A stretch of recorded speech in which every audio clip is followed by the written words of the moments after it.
Is he on mute? Our screen doesn't look nearly as close as we were yesterday. Okay. Yep, he's on mute. Keith is on mute, so. Is that a bad thing? There we go. It is, Bill. No. Oh, look at this. Dollar Bill Smith and Keith. My wife can't stop me from wearing my Auburn shirts these days. For Pat Dye? We wouldn't expect anything else. For everybody. Unbelievable. Yeah. At least you're wearing shirts. We appreciate that. Yay! Answer Is debatable.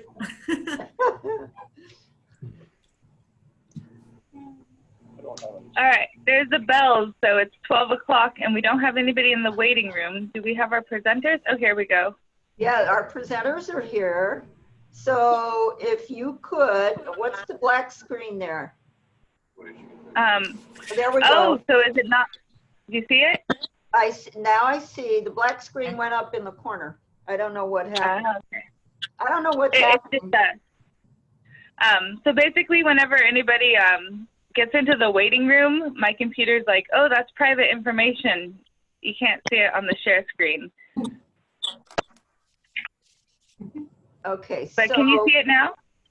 Yes, we can see it. It's just that those little black boxes. Yeah, it's just that people coming in, that's the black screen. So hopefully that'll stop soon. I'm not sure how to make it so I can let people in. I think that's why Andrew usually uses two screens. He has one that's running the presentation and one that, I'd have to go get another computer for that because I only have one right now. Okay, well, let me start. We can go ahead and start the meeting, but leave that slide on for now because what I'd like to do is start off reading something that went out from Escondido Rotary Club today on Facebook because it's challenging times. We've had COVID and then we've had a significant issue in Minneapolis, and we have a lot of activity going on in our country right now that is, I'm proud that Rotary has issued a statement and I'd like to read it. At Rotary, we have no tolerance for racism. Promoting respect, celebrating diversity, demanding ethical leadership, and working tirelessly to advance peace are central tenets of our work. We have more work to do to create more just, open, and welcoming communities for all people. We know there are no easy fixes and that challenging conversations and work lie before all of us. Rotary's strength has long been our ability and commitment to bringing people together. We will tap into that strength now as we stand with those who are working for peace and justice. Rotary will do our part to listen, learn, and take action to ensure that we continue to contribute to making positive change. I just thought that was an important statement that was timely to read. So with that, let's move through the slides, if you would. Colleen, advance the slide. And we have our invocation. Joe, would you lead us in the invocation, please? Certainly. Just before I have the invocation, thank you for reading that, Madam President. I just spent the morning at the police department and speaking with other community leaders, and yesterday's demonstration was absolutely incredible on both ends. The police department are extremely thankful for the community, the way they self-regulated, and you could hear the conversations of people in the community say, hey, be respectful to the police. These police care for us. Escondido is truly a city of choice. It is a model with great leadership. So anyway, I just wanted to piggyback and thank everyone in leadership and in our community here as we begin our meeting. Dear Heavenly Father, we thank you for your guidance that you provide, that we have incredible leaders here in Escondido, an incredible community, a place that is truly a city of choice, gem of North County. We ask, Father, that you continue to provide wisdom and guidance to all those that have to make tough decisions, especially during this time of unrest and uncertainty. But we ask that all may be able to understand and to do our part to keep the peace and to make sure that justice is always followed. Bless our friends, bless our family, continue to heal those that need to be healed, and bless our Rotary Club, as our Rotary Club is an important element in this community, in this city, leading so many different organizations. We ask for this and we thank you in Jesus' name. Amen. Amen. Amen. Thank you very much, Joe. Okay, if you would advance the slide, please. Thanks, Colleen. And Christine, would you like to lead us in the pledge today? Sure. Put Thank your you. hands over your heart. I pledge allegiance to the To flag the flag of the United States of America and to and the to the republic republic for for which which it it stands, and one one nation under God, indivisible, with liberty and justice for all. for all. Thank you. And I think we have a video with our patriotic song.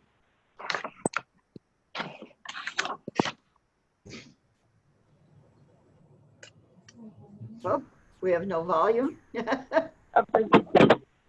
I can hear it. And It's we very can- beautiful. They're singing nicely. I don't know how to turn up the volume. all right, we can't hear it. All right, there we go. But yeah, they were singing "America is Beautiful," and it was really nice. I'm sorry. Okay, so let's have the next slide then.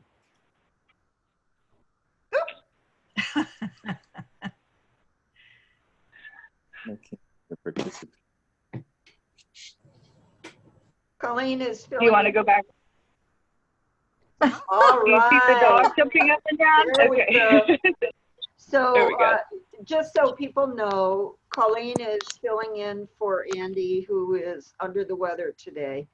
So do we have any visiting Rotarians on the line? I know we have some guests, our presenters. So why don't we go ahead and sing our welcome song to ourselves and to our presenters. All right. Do we have music? Let's try it again. Do you hear it? Yep. Yep. You hear All right, there we go. Welcome. We sing loud and clear. Relax. Enjoy the program. And welcome to come back Yes, again. Again. All right. Honestly, to our poor guests who just had to endure that, let me tell you, when we're together, we do a lot better on this. It's a little hard to get together on Zoom, but we welcome you anyway. All right, next slide. All right, here's our calendar coming up. We have Haven House on the, what's today? Today's the 2nd. Tomorrow we have Haven House. On the 9th, we have Hands and Feet as our program.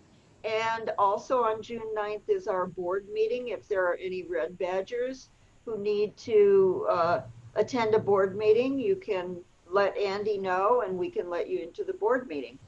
Irv is doing the program on June 16th. We all look forward to that. On the 17th is Haven House. 23rd is our talent show. On the 30th, I love it, Money Made Easy, our own Keith Rickenbacker.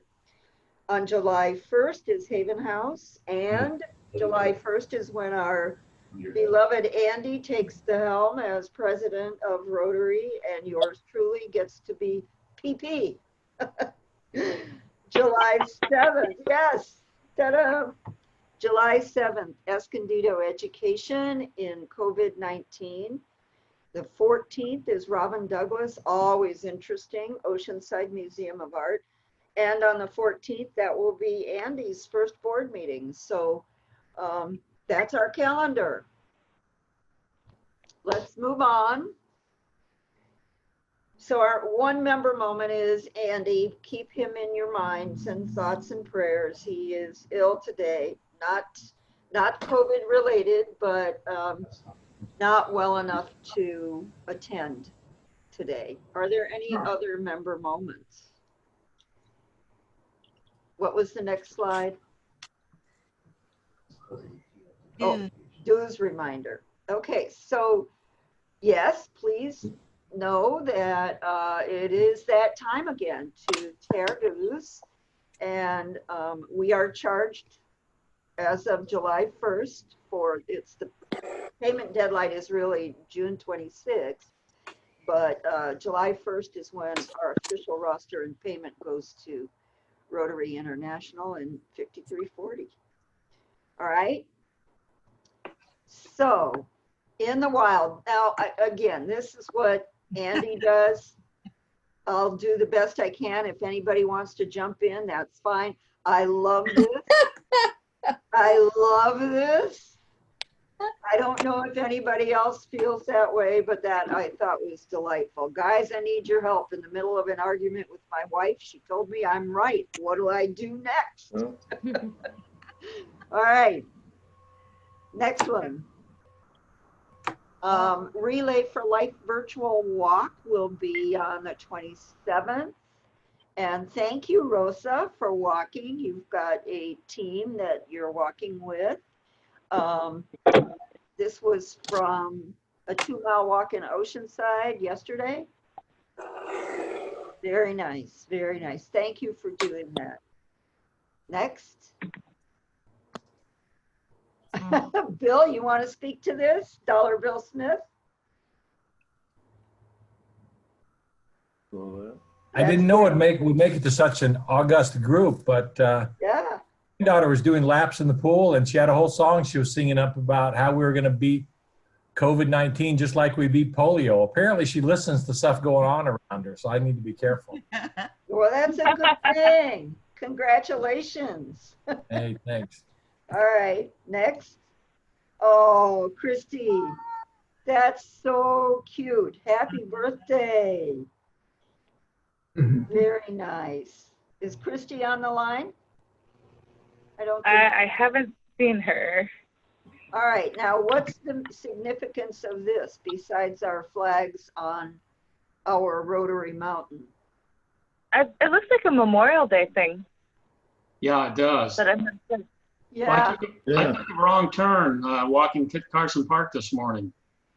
And somewhere close to where I think the Rotary rock collection used to be.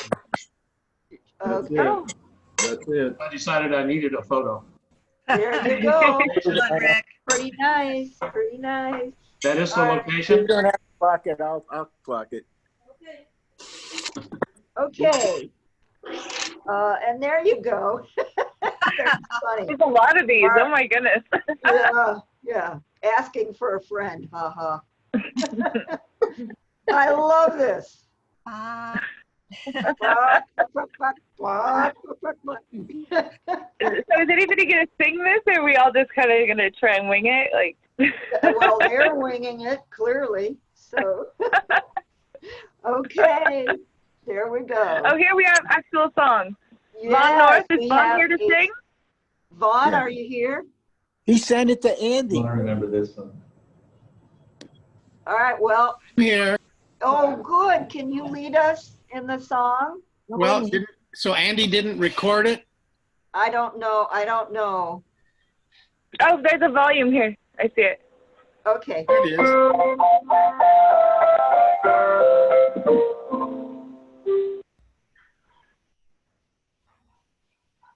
Yeah.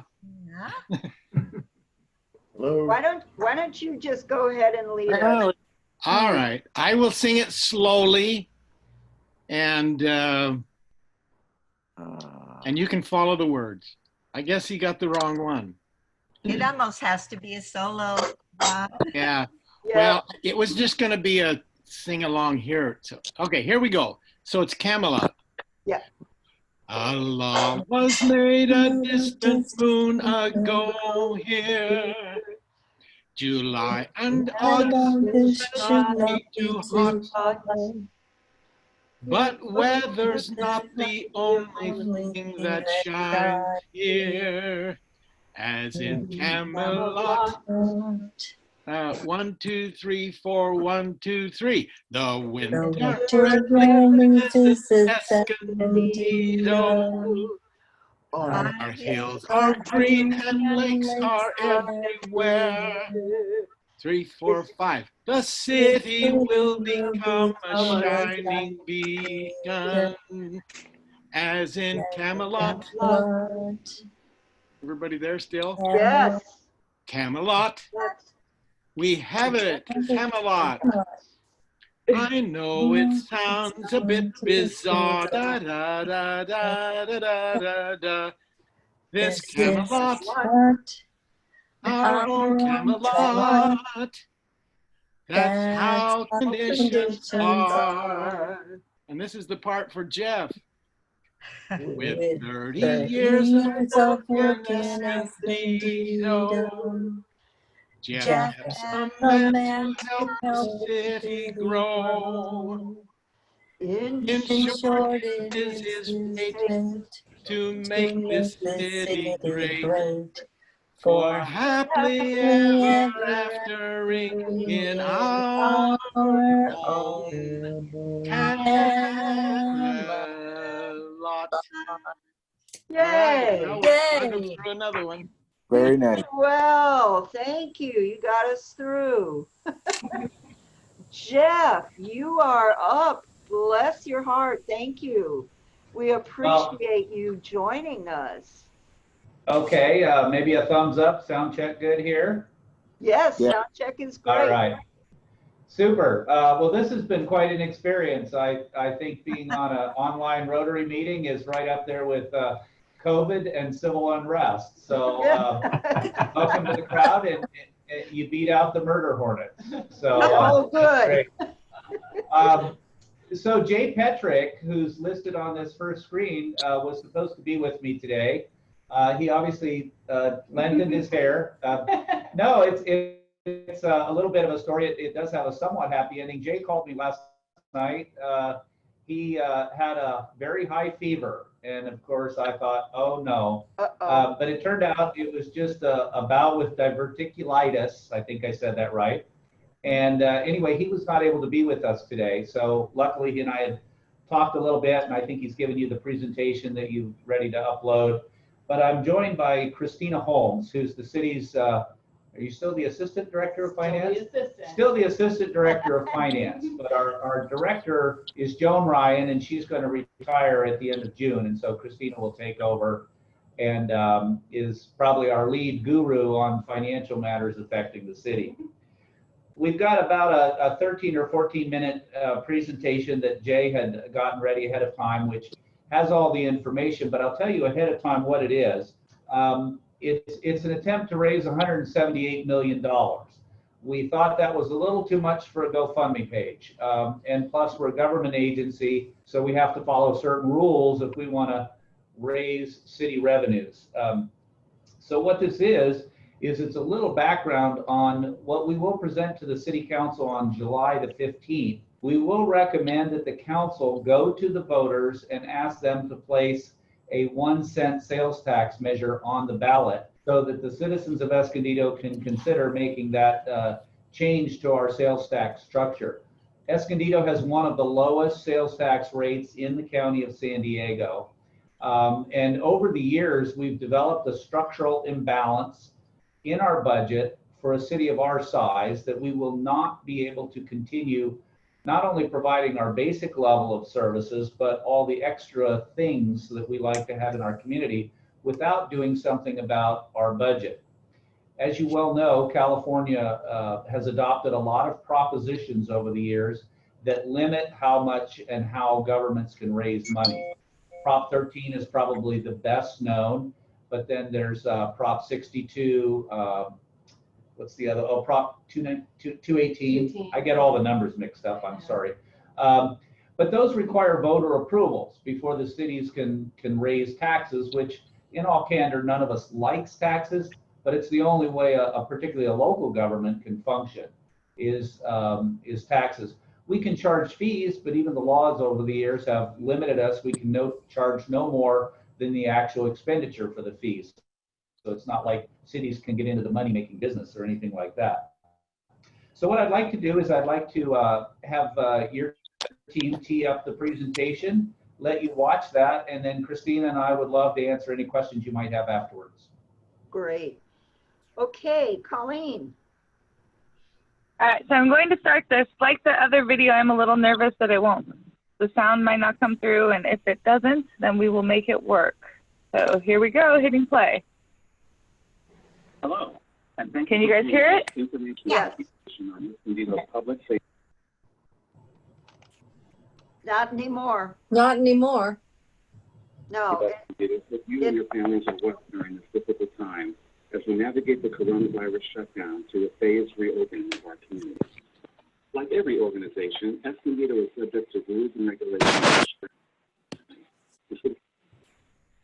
The council adopts an annual budget for services and facilities in the community.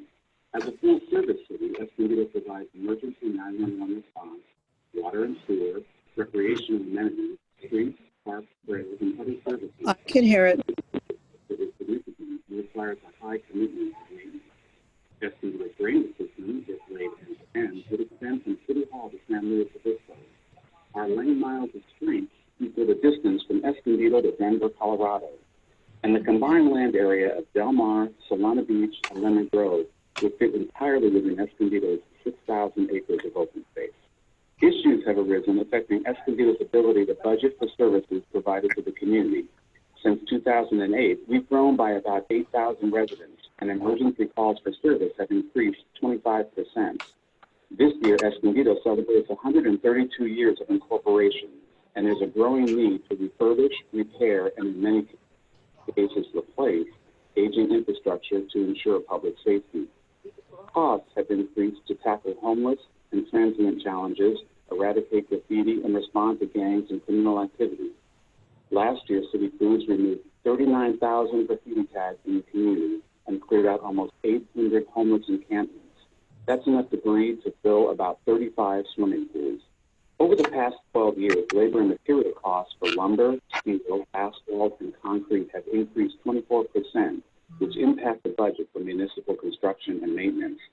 Last year, the Public Works Department filled more than 6,500 potholes in city streets, trimmed more than 1,600 trees, and maintained 322 acres of ball fields, playgrounds, picnic areas in city parks.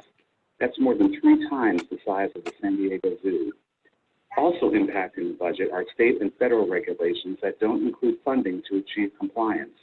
Examples include stormwater treatment to reduce pollutants, greenhouse gas reduction measures, and mandated minimum wage increases. These measures are aimed at improving quality of life, but the lack of funding to carry out these and other unfunded mandates impact the city's budget to provide other services. Funding for public safety, emergency response, street and park maintenance has also been reduced by the coronavirus shutdown of the economy and its slow recovery. So where does Escondido get funding to provide its services? The city's general fund budget totals about $108 million and comes from a variety of sources. 2 revenue sources that comprise 65% of the budget are collections from sales and property taxes. Escondido only receives 1% of the sales tax revenue collected for items purchased in the city. Most sales tax revenue goes to the state. Only 1/10 of 1% of local property taxes are received by the city. The rest goes to schools, the county, and other taxing entities.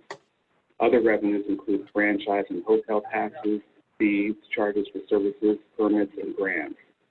Each year, the City Council adopts a budget based on historic collections, trends, and economic forecasts. Sales tax collections vary from year to year based on the health of the economy. For example, the coronavirus has negatively impacted consumer spending, and that translates to fewer sales tax revenues for the city's budget. Escondido's primary focus is to provide services to the community, so the largest general fund expenditure category is personnel. This is typical with all service-oriented organizations. The largest allocation, comprising 75% of the budget, pays public safety and public works personnel for law enforcement, emergency services, street and park maintenance, graffiti removal, and addressing homeless issues. General fund expenditures for the remaining 25% of the budget support all other city departments. By forecasting anticipated general fund revenues, the city is able to plan future budget cycles as depicted by the blue bars in this chart. Overlaying anticipated costs of providing services, as shown in the red bars, Escondido is facing a structural budget gap where projected city revenues will not keep pace with the rising costs of providing services. The 18-year budget gap totals $176 million, which annually ranges up to $14 million. The estimates in this chart were prepared prior to the coronavirus shutdown, which has further reduced revenues and widened the budget gap. Without a source of revenue to address this shortfall, staffing reductions across all departments will be necessary.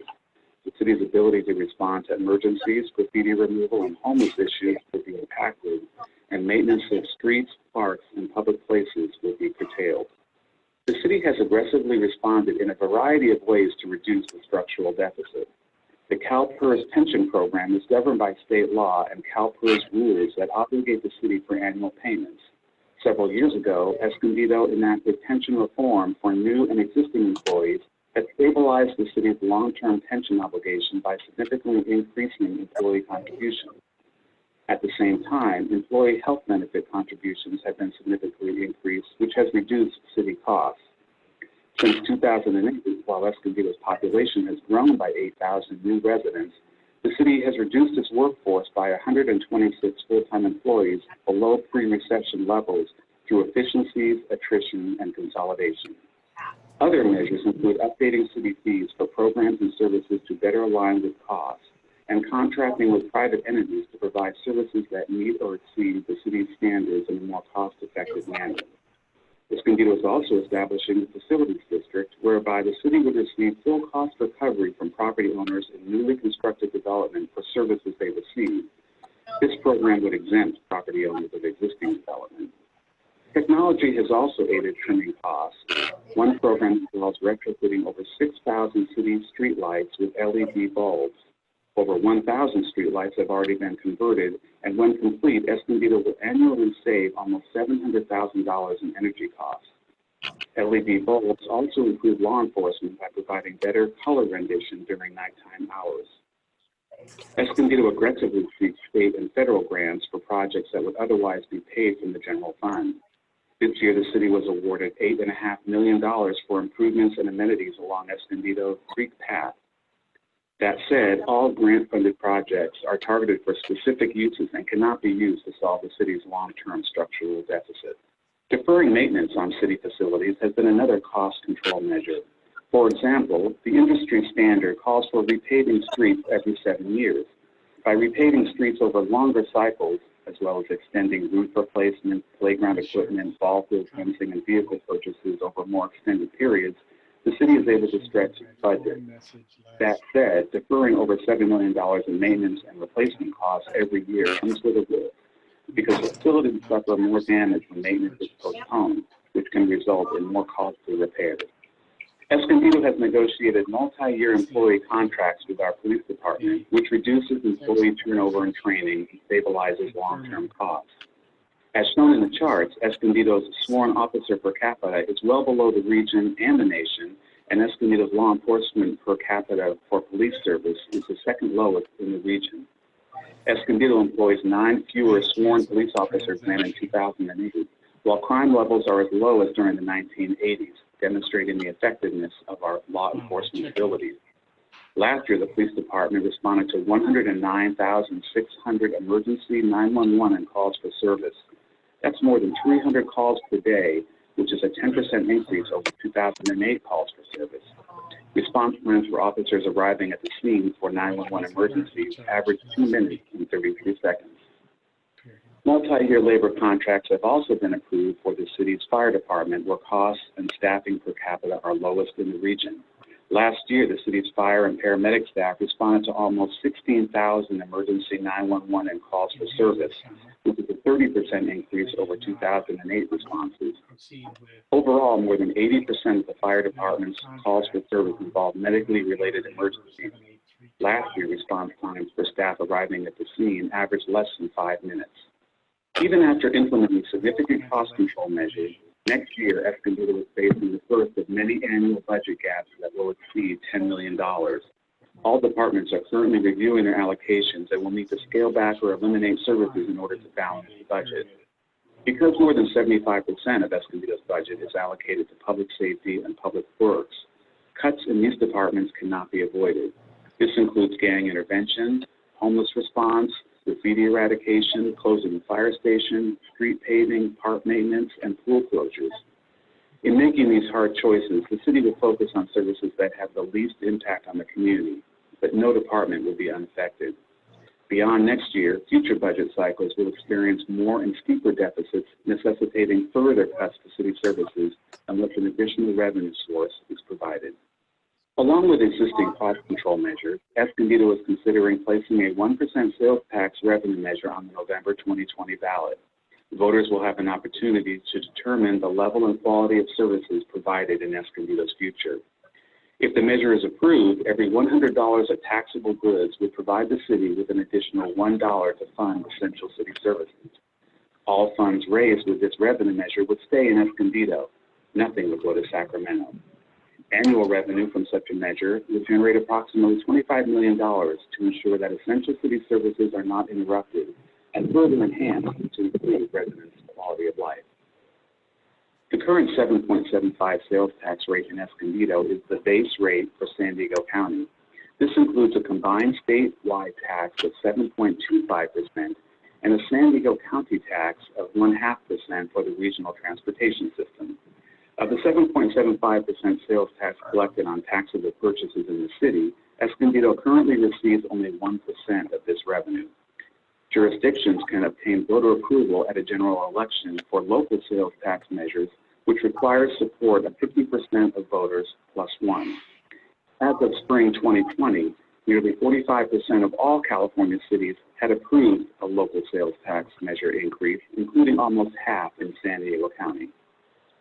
About a third of sales tax revenues collected by Escondido comes from non-residents and tourists shopping in Escondido and business-to-business transactions.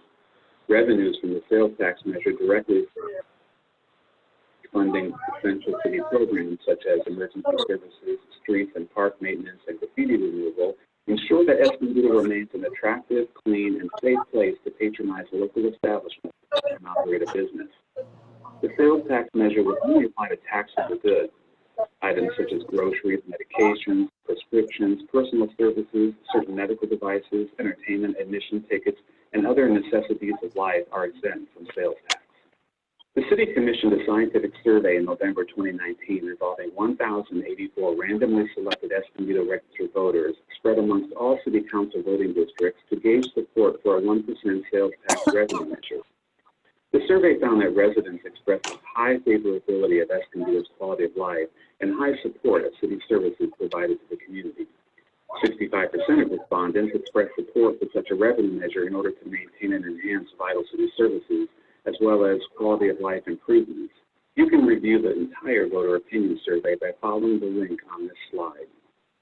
The survey included a question asking voters the one thing that city government could do to make Escondido a better place to live now and in the future.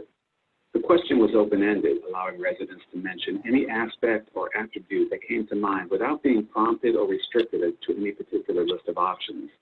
Programs heavily favored by respondents included improving public safety, addressing homeless issues, improving roads, streets, and sidewalks, cleaning and beautifying the city, graffiti removal, and reducing traffic congestion.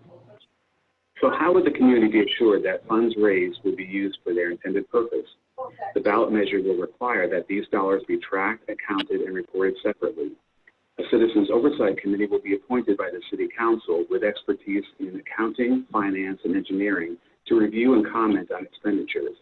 The committee will be subject to open meeting regulations to ensure transparency. An annual spending plan outlining programs funded by the revenue measure will be prepared for review and recommendation by the Oversight Committee in the city's annual budget. And an independent audit will be prepared annually for Oversight Committee, City Council, and public disclosure. Most importantly, all funds raised will stay in Escondido for local use. None of the funds can be taken away by the county or Sacramento. City representatives are reaching out to the community to inform the public about the revenue measure under consideration and to gather information. The coronavirus has created uncertainty in our lives, necessitating confirmation of support for the revenue measure. So a survey is planned for the summer of 2020 to assess voter sentiment, to gather input regarding city services, as well as to determine programs that should be considered for elimination. The City Council will decide whether to place the revenue measure on the November 2020 ballot this July, and the schedule for election, the public safety and essential services revenue measure will be decided by voters on November 3rd. For more information, follow the link on your screen, and thanks for listening. Hello, and thank you for viewing this information. Whoa, whoa, no, go back. Thank you. Okay, Jeff, can you close the video? Colleen, please, I hope you all understand, poor Colleen is doing this last minute, so please be patient because she didn't have time to really test it out. Colleen, you're doing a fabulous job. Thank you very much. Doing a great job, Colleen. No problem. Next time I will use 2 computers and make it smoother. So everyone, please just be patient. And if you're not talking, please mute yourself because background conversations can be heard. Okay, Jeff, I'm sorry.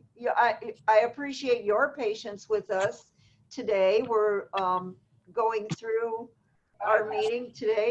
Everything by Zoom is always a challenge, and so thank you. We appreciate it. We appreciate being here.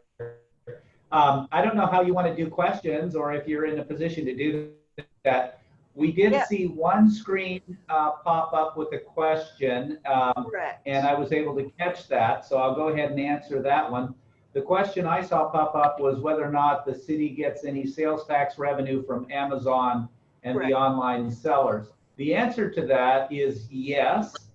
Last October, the United States Supreme Court issued the Wayfair decision, and that enables the City of Escondido to benefit from the county pool where those sales taxes go. I think we're expecting a total of $900,000 for the current. About that. About $900,000 worth of positive impact for the city in the current year. That was very nice when we went to the council with the impact of COVID for this budget year. We had originally anticipated a revenue loss of about $4.6 million as a result of COVID, and at least that was offset by the $900,000 that we project to come in from the Wayfair decision. Thank you. I have a question, Jim. Amy Wondolowski. I would like to ask, what is our present population of Escondido? It's approximately 152,000 people. Wow. And am I correct when I wrote down the figure that there was 1,084 registered voters? No, I think that was the number we polled. Correct. Oh, okay. The city retained a polling firm called True North Research. Very well known, very professional. And they conducted last fall's poll. And they're also started, I believe yesterday or today, doing an update of that poll for this spring and summer. Okay, thank you. Dara, you had, Dara? I did. That was actually going to be my question, in that I know that you guys had done some polling. Do you expect, in light of the economic downturn, that the public's view of raising taxes will change significantly? We actually don't, and we'll more after we do the follow-up polling. And I'm very, very glad the city council made the decision to authorize that polling. I think that was a very smart move on their part. What we've been doing is monitoring other measures around the state to see how they've reacted to the COVID situation. One of the most interesting one is close to home. The consultant that we're using is monitoring a housing bond in San Diego. I think it's a $700 million housing bond. And they just did some polling. Their numbers only slipped about 1 to 2% max since COVID. So, you know, we're crossing our fingers that what the voters understand is that, at least for Escondido, we went into this with a structural situation we needed to address. COVID simply made it worse. So. I have a quick question. In order for this to pass, citizens are going to need the same information that you gave us in terms of Escondido being, you know, behind many other communities in terms of, you know, number of police and so on. So what is the plan to reach out and get this information, that same slide or others, to the general community? Our efforts right now are broken into two parts. We operate under another one of these state restrictions where we cannot spend government money advocating for or against a particular measure. And that's a rule that makes sense. We understand that. So the council has not yet decided to actually put this on the ballot. So what we're doing is a tremendous number of meetings just like this one. And again, COVID's made it more difficult. I'd love to be over at the Center for the Arts talking with you directly. But we're doing a lot of these meetings, so that's why Jay recorded that presentation. And we've updated our website. We're using social media, that sort of thing. We can do that to simply inform the voters of the issues. Once the council determines to put it on the ballot hopefully in mid-July, on July 15th, from that point on, we'll be relying on a steering committee and the employee associations and volunteer groups. Those folks will have to be the ones to get the advocacy effort out. We'll be able to continue and provide information, but we'll be relying on community groups, nonprofits, employee associations, and all those organizations to do the advocacy for us. Hey, this is Roy Hendrickson. I have a question. Yes. You hear me? Yes. Yeah, hey, great. Yeah, I know Escondido has a high poverty rate, and with what this lockdown has created, it's getting worse. Sales tax operates as a regressive tax. Do you have any thoughts on that? Given the way the sales tax is set up to the type of goods it applies to, the fact it doesn't apply to necessities, the amount of tax applied or it's applicable to out-of-town interests, I don't think we've ever looked at it as a regressive. I don't see it that way. Okay. Other questions? I saw one other question pop up, which if you don't mind, I'll go ahead and address. Somebody asked a question that's really a very good one, whether or not the revenue measure would simply go to offset pensions. And that's a great question. Certainly, to the extent pension costs are employee costs and are paid out of the general fund, you could say yes, to some extent this will go to them. But a couple of things that are worth keeping in mind. Escondido has done a significant amount of pension reform. First, we've moved as many members, to be the PEPRA members rather than the classic. We've taken advantage of the state legislation to create the lower threshold of benefits. The other thing we've done, and this has really been a great move by all of our employees, particularly police and fire, is they now pay the maximum share that they can of their own pension. So that's been very, very helpful. And then the third thing that's built into this to make sure it gets spent properly is the Citizens Committee that was on the last few slides that reviews how this particular funding gets spent. So we think those measures will be sufficient to assure the voters that the sales tax will help out the overall structural budget, improve the community, and not just go to pay pensions. So my question is about the the measure itself that needs to be passed, does that pass by a majority vote, or is it some 2/3 or higher? It's simply a majority vote, 50% plus one.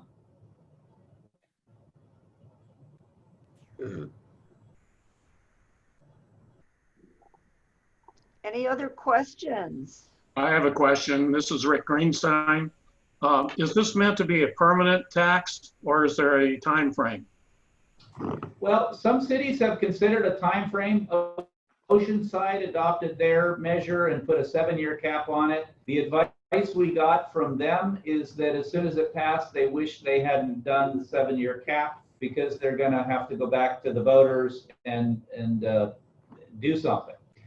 We need a permanent solution, so we have not proposed a cap.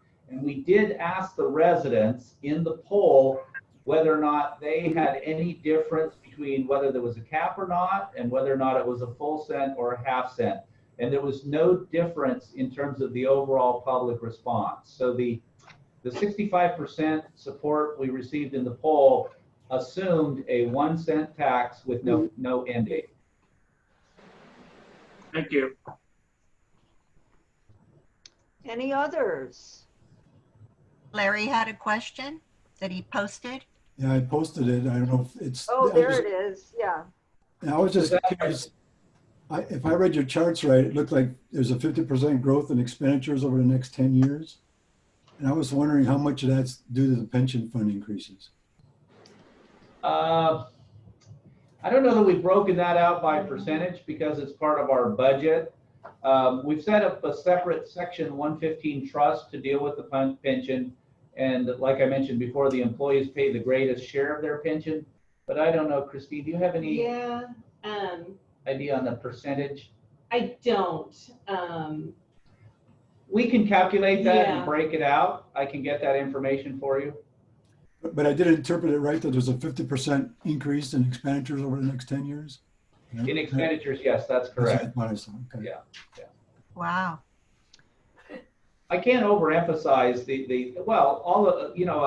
know a lot of Rotarians are in business. And so I think everybody understands the cost of doing business. Just the more regulations, the more we go on, it just becomes more expensive to do business. And in many ways, that's no different than the city of Escondido. I mean, every time we turn around, there's something that's happening that costs more money. And unfortunately, the city's in a situation where the ability to raise revenue is very, very limited. There's another comment or question. I'm not sure I understand. How do committee members get chosen? Yeah, that was my question. In talking about the oversight committee, how do those who will monitor how the tax revenue gets spent? I'm just wondering how those committee members are chosen. I think most bond measures, and ours proposes that they would be appointed by the city council. Good. Great. Anyone else? Some really good questions. I think the video was a good presentation of where the needs exist. And when we began our meeting today, we talked about what a wonderful police department Escondido has. So certainly I think citizens want to support that, but it's tough times for cities. Tough times for cities. Yeah, I just want to say a word about the police department last night. Whoa, somebody is. Sorry. I wanted to just comment. Yes. This community should be so proud of our police department last night. That protest went on till close to 1 or 2 in the morning.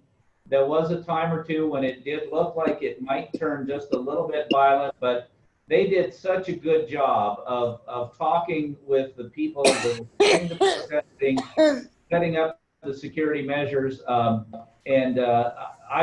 think this community should be so proud of how that was handled last night. It really, really was a great thing. I echo Mr. Garcia's comments about being very proud of our police department. Thank you. I think we all are really grateful. for the police department. I know our business has had an unfortunate opportunity to utilize them. They've been fabulous. Amy, you want to mute yourself, please? Because we're all listening to you cough. If you can mute yourself.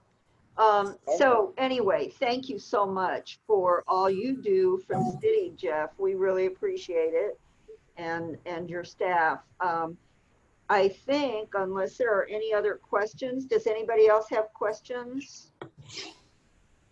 Then I think we can go to that last slide, if you don't mind, Colleen.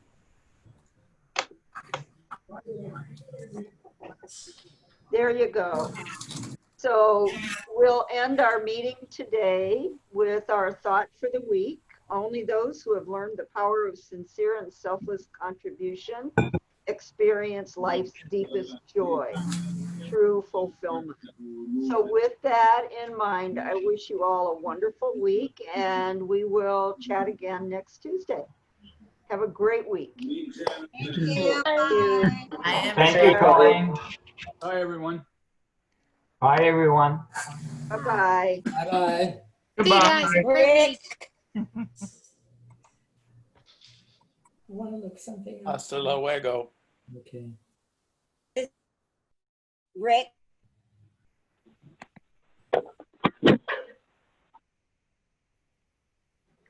Hi, Bob. How are you doing?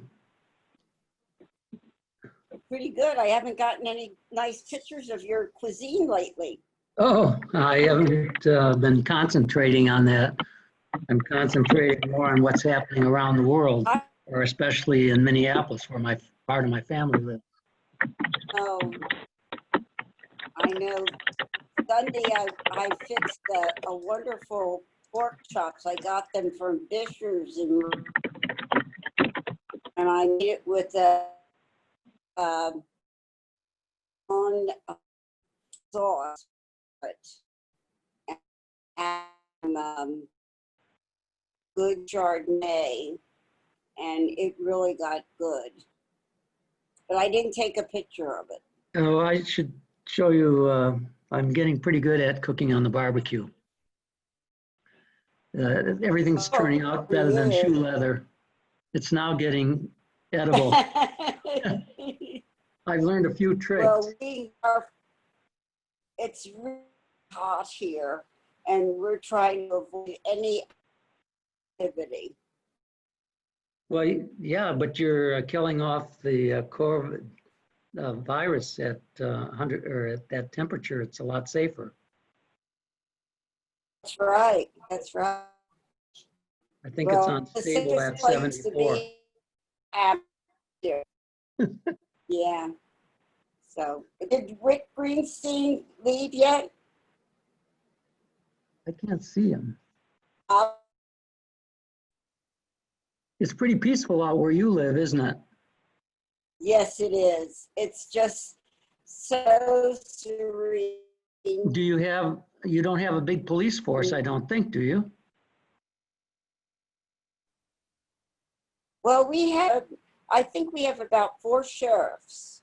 Do you? In our town, and right now we're less than 3,000 people because a lot of the snowbirds were given permission to exit.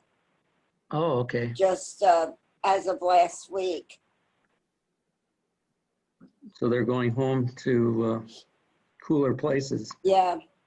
Well, yeah, a lot of them Midwest, and we didn't get many Canadians this year because of the dollar value, in exchange, the Canadian dollar versus the US dollar. Amy, who else is Rick still on here? Who's still on? Just you and I? I guess. What's interesting? Roy, me, Amy, you, Justin, and Arlene.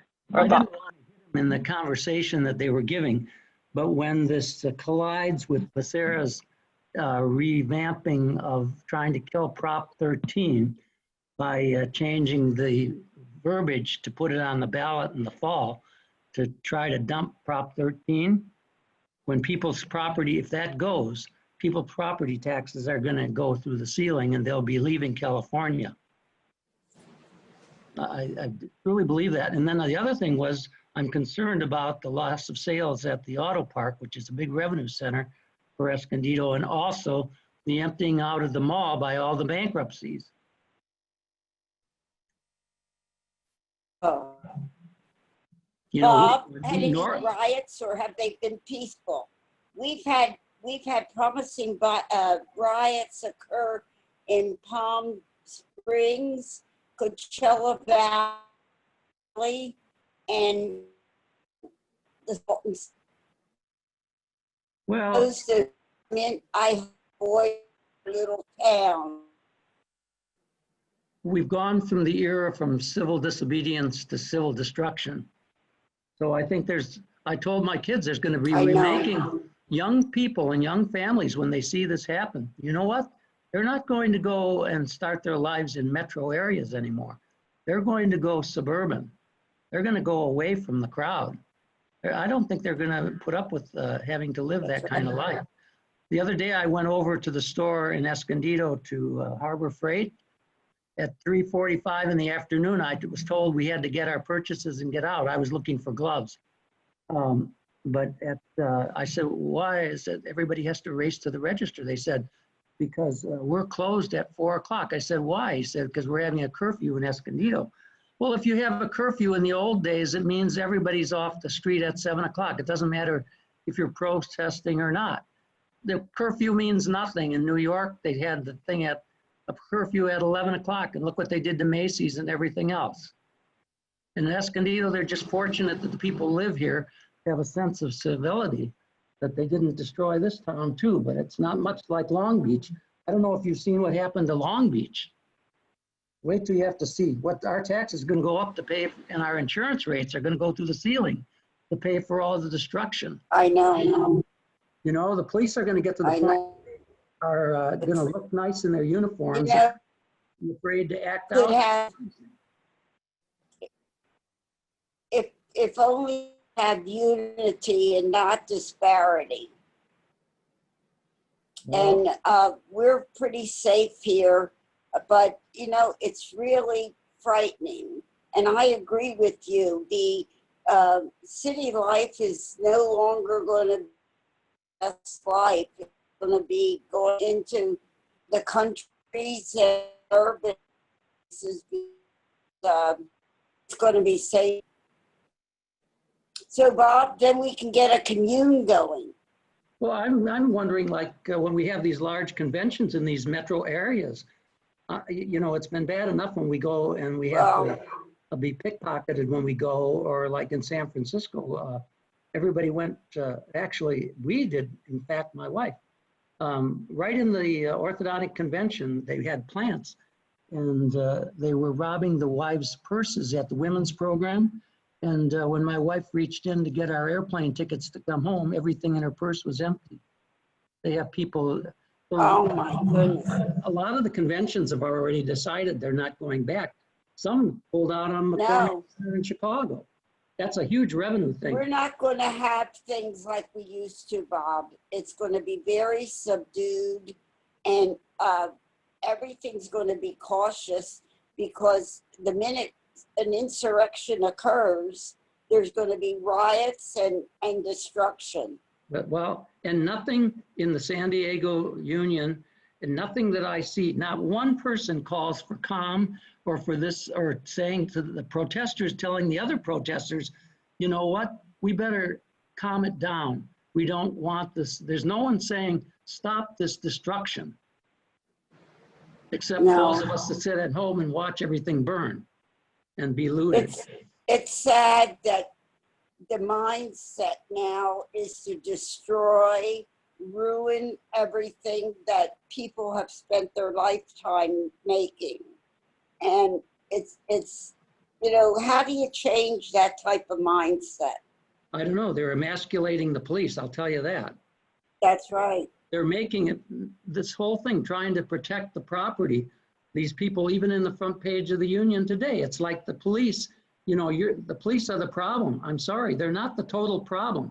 Maybe it's in the education that we're turning out in the schools. Well, my objection is they say protect the property.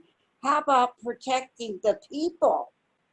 They're not protecting the property. They wait for it to burn down first. They can't do anything That's about right. it. Their hands are tied. They can't police anymore. Well, I guess we're And going then if to they have do, to.